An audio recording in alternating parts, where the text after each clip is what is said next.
ఈ యొక్క ఆరోగ్యాన్ని ఏ విధంగా కాపాడుకోవాలి, ఆరోగ్యాన్ని ఏ విధంగా పరిరక్షించుకోవాలి, మంచిగా మనం బ్రతకాలి. బ్రతికిన రోజులు కూడా ఎవరి మీద ఆధారపడకుండా బ్రతకాలి.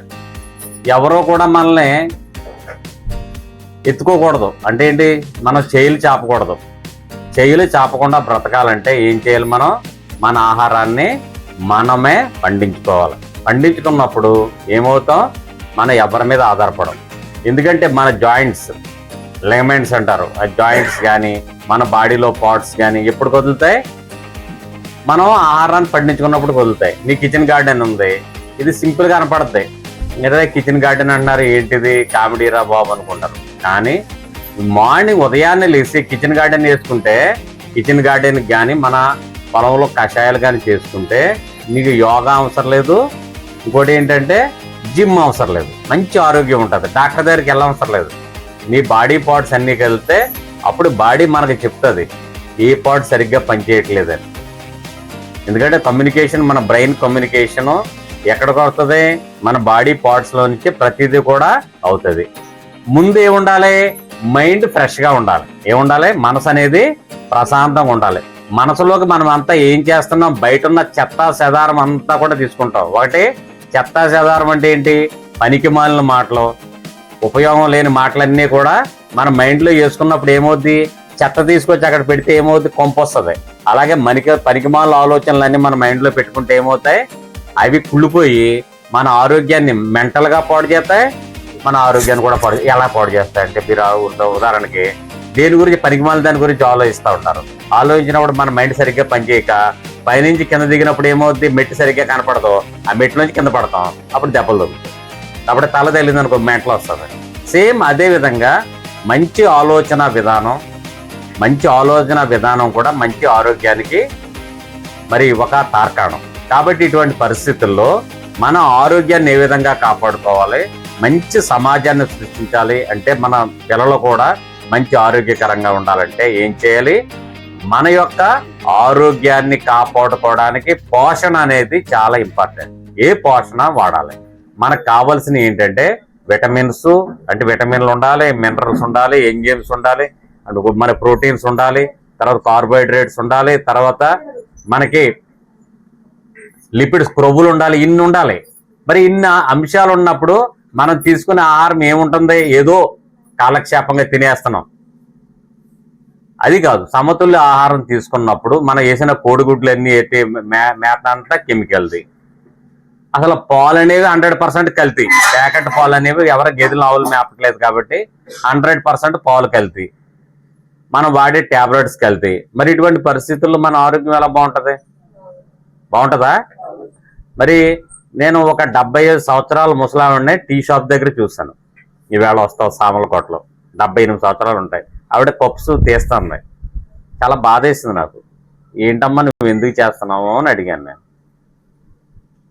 నా ఇంట్లో మా అబ్బాయిడు టీ షాప్ ఓనర్ అబ్బాయి, కానీ వాడి దగ్గర నేను పనిచేయడం వల్ల ఆరోగ్యంగా ఉన్నానని చెప్తుంది. కానీ మనం ఏం చెప్తాం, నా వయసు అయిపోయింది, లేకపోతే పాలేరు చేస్తాడో కూలోడు చేస్తాడో నేనెందుకు చేయాలి, నేనెందుకు వెళ్ళాలనుకున్నప్పుడు నీ ఆరోగ్యాన్ని కూడా ఆటోమేటిక్గా నువ్వు కోల్పోతున్నావు.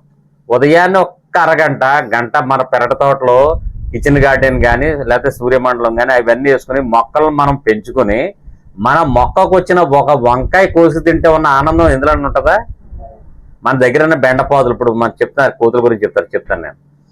వాటి గురించి మనం తీసుకున్న ఆహారాన్ని, ఆ విధంగా తీసుకున్న ఆహారం ఎంత బాగుంటుంది కూడా. ఫస్ట్ మనం మన యొక్క కిచెన్ గార్డెన్, ఫస్ట్ మన పెరటి తోట మన ఆరోగ్యకరమైన పెరటి తోట వేయడానికి దానికి ఎరువు కావాలి. ఎరువు అనేది ఎక్కడ తయారవ్వాలి, మన కిచెన్లోనే తయారవ్వాలి. మన కిచెన్ వేస్ట్ అయితే ఏమైందో, ఈ లేడీస్ అందరూ కిచెన్ వేస్ట్ అంతా తీసుకుని జాగ్రత్తగా ఒక ట్రేలు వేసుకుని, ఎండిపోయిన తర్వాత ఒక డ్రమ్ములో వేసుకుని దాన్ని జాగ్రత్త ఎరువు తయారు చేసుకుంటే దాన్ని మన పెరటి తోటకి ఉపయోగించుకోవాలి. కోడిగుడ్డు గొలవలు ఉంటాయి, అంటే ఎన్వి ఉండకూడదు, మాంసం కానీ చేపలు కానీ, ఒక కోడిగుడ్డు గొలవలు మాత్రమే. ఇవన్నీ తీసుకుని మనం ఒక చోట పెట్టుకుని కొద్దిగా మన నీళ్ళలో ఆరబెట్టుకుని తర్వాత వేరే దాంట్లో వేసుకుని ఒక వారం రోజుల తర్వాత మట్టి కానీ, మా వాళ్ళు చెప్తారు ఎక్స్పెరిమెంట్ చేస్తారు, అది వేసుకుని మనం ఏం చేస్తాం, మెన్యూర్ తయారు చేసుకుంటే మన కిచెన్ గార్డెన్లో వేసుకుంటాం. ఈ కిచెన్ గార్డెన్లో పలు రకాల పంటలు వేసుకోవడం వల్ల 365 రోజులు కిచెన్ గార్డెన్ మెయింటైన్ చేయడం వల్ల ఏమవుద్ది, మనం ఆహారాన్నే తినాలి, బయటని తినకూడదు. మనం ఆహారం తిన్నప్పుడు ఇప్పుడు చెప్పారు మీకు కావలసిన పోషకాలు 57 పోషకాలు కావాలి. మనకి ఎన్ని కావాలి? 57 పోషకాలు ఉంటే బీపీ లేదు, షుగర్ లేదు, క్యాన్సర్ లేదు, కిడ్నీ జబ్బు లేదు, ఏంటి లంగ జబ్బు లేదు, ఏమి మైండ్ జబ్బు లేదు. కానీ 57 పోషకాలు లేవే మనకి. ఏమి వేస్తున్నాం? యూరియా వేస్తున్నాం, డిఏపి వేస్తున్నాం, పొటాష్ వేస్తున్నాం, మిగిలినవన్నీ అంచేస్తాం. మరి అన్నీ అవ్వకపోవడం వల్ల ఏమవుద్ది? అనారోగ్యం వస్తుంది. అనారోగ్యం వెళ్ళి డాక్టర్ దగ్గర పరిగెడతాం, వాటి టెస్టులు రాసేస్తాం. 75 సంవత్సరాలు 80 సంవత్సరాలు ఓడుకోవడాను అంటే ఎయిడ్స్ టెస్ట్, వాజ్పేయి టెస్ట్ ఇవన్నీ రాసేసి డబ్బులు తీసేసుకుని 10,000 రూపాయలు బిల్లు వేసి 300 రూపాయలు బిల్లు ఇచ్చి పంపించేదారు. మనకు అది ఆనందం. సో మరి ఆ ప్రకారం నడుద్దామా? మన కిచెన్ గార్డెన్ మనం వేసుకుందామా? మీరు వేస్తారా? ఇరా కోతులు పక్కన పెట్టండి, చెప్తాను కోతులు గొడవ. మీరంతా మనకి దోమలు కుడుతున్నాయి. దోమలు కుడుతున్నాయా లేదా? కుడుతున్నాయా? మరి దోమలు కుట్టుకోకుండా కొడుతున్నా చేస్తున్నామా? ఇక్కడ కట్ల పాములు, పొడపాములు అన్నీ ఉన్నాయి, అటు రాకుండా చేసుకుంటున్నామా? లేదా ఆడితో మనం కూడా తిరుగుతున్నామా? కలిసి తిరుగుతున్నామా? లేదు. మనం ఏ విధమైతే ప్రొటెక్ట్ చేస్తున్నా ఆ కోతులను కూడా ప్రొటెక్ట్ చేయాలి. ఏ విధంగా చేయాలి? మనం చుట్టూ కూడా మన ప్రొటెక్షన్ ఏర్పాటు చేసుకోవాలి. వాటికి ఒక చిన్న నుంచి స్టార్ట్ చేసుకుని ఈ యొక్క కార్యక్రమం మనం మంగాదేవి గారు మనకి ఎలా సపోర్ట్ చేశారు కాబట్టి మనకి దీంట్లో మనం ఇక్కడ ఇనిషియేషన్ చేస్తాం. కాబట్టి మీరంతా కూడా ఆవిడ మాటని అందరూ కూడా చేయండి. ఓకేనా?